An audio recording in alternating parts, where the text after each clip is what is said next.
प्रयागराज के बराबर में कौशाम्बी जिले में पाल समाज की बच्ची के साथ जो अन्याय हुआ और उसमें जो पुलिसिया कार्रवाई उस पर बहुत सारे सवाल खड़े हो रहे हैं। एक पक्ष कह रहा है कि हम पीड़ित हैं, दूसरा पक्ष कह रहा है कि हम पीड़ित हैं। ब्राह्मण समाज के लोग कह रहे हैं हम पीड़ित।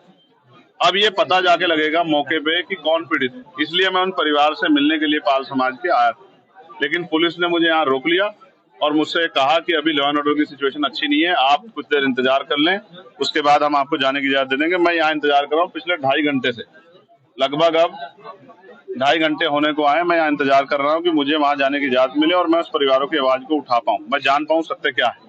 इसी तरह करछना में जो अन्याय हुआ कि एक शेड्यूल कास्ट के व्यक्ति को जला के मार दिया, उस परिवार को न्याय मिले, उस परिवार के साथ जो डर भय का माहौल खत्म हो, उसके लिए मैं यहाँ हूँ। लेकिन अभी तक पुलिस ने कोई ठोस जवाब दिया। मैं कुछ देर और इंतजार करूंगा। अगर पुलिस ने जो वादा किया है कि हम आपको जाने देंगे या परिवार से मिलाएंगे, अगर पुलिस पे खरी उतरती तो फिर मैं कूच करूंगा, कौशाम्बी भी जाऊंगा और करछना थाने वाले परिवार से जाकर उनसे मिलूंगा, उनकी न्याय की लड़ाई को मजबूत करूंगा। आप धरने पे भी बैठे हैं, क्या कारण है? मैं इसीलिए बैठा हूं कि क्या उत्तर प्रदेश में कानून व्यवस्था इतनी कमजोर हो गई है कि एक सांसद अपने परिवार से नहीं मिल सकता है?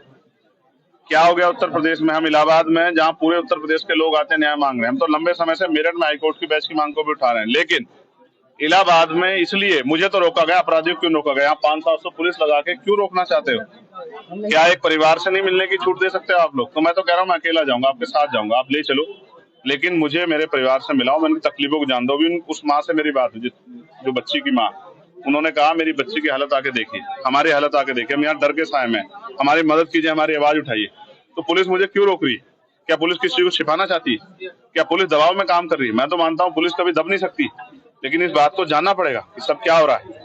मैं तो पुलिस का सबसे बड़ा हितैषी, सब जगह आवाज उठाता हूँ, पार्लियामेंट में भी आवाज उठाता हूँ, सड़क पे भी उठाता हूँ।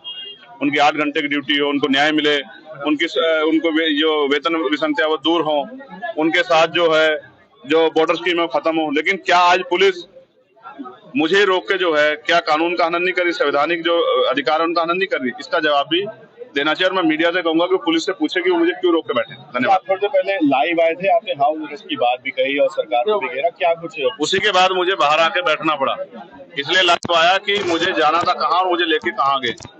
मैं संवैधानिक विचारों का प्रयोग, संवैधानिक विचार पे हूँ, इसलिए पुलिस से बातचीत कर रहा हूँ, वरना मैं लड़के भी जा सकता हूँ, मोटरसाइकिल पे बैठ के भी जा सकता हूँ। पुलिस जानती है जब मैं जाने पाऊंगा चला जाऊंगा, लेकिन मैं संवैधानिक विचार को मानता हूँ।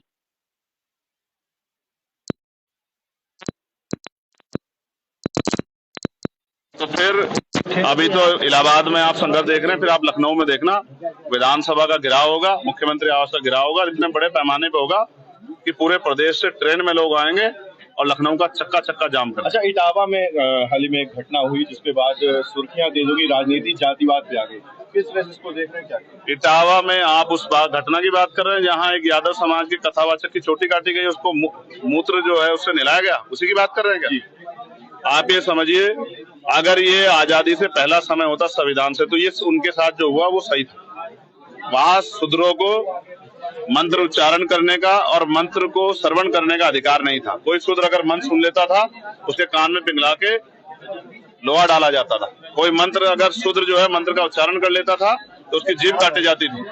लेकिन अब तो संविधान का युग है, इसमें तो अगर आप किसी को भी, भाई मैं आपसे पूछना चाहता हूँ कि ब्राह्मण समाज के लोग जो आज वहाँ कह रहे हैं कि भाई हमसे हमारे साथ अन्याय हुआ है, तो मैं पूछना चाहता हूँ कि क्षत्रिय को, वैश्य को, महिलाओं को, दलितों को, पिछड़ों को, आदिवासियों को पुजारी बनने का अधिकार क्यों नहीं? इसका क्या जवाब है आपके पास? कि आपके पास क्या जवाब है कि संविधान जब सबको बराबर का अधिकार देता तो पूजा करने का अधिकार तो सबको है, कांवड़ पे जाने का अधिकार सबको है, लेकिन पुजारी बनने का अधिकार क्यों नहीं है? बाबा साहब अम्बेडकर ने तो पूजा करने के लिए, मंदिर में जाने के लिए, पूजा करने के लिए नहीं, मंदिर में जाने के लिए संघर्ष किया था कालाराम मंदिर में। तो क्या आप पुजारी बनने के लिए संघर्ष करना पड़ेगा? लेकिन मेरी लड़ाई दूसरी है, वैचारिक लड़ाई। मैं उनका स्वागत नहीं करूंगा, उनके साथ अन्याय हुआ इसलिए मैं उनके साथ खड़ा हूं।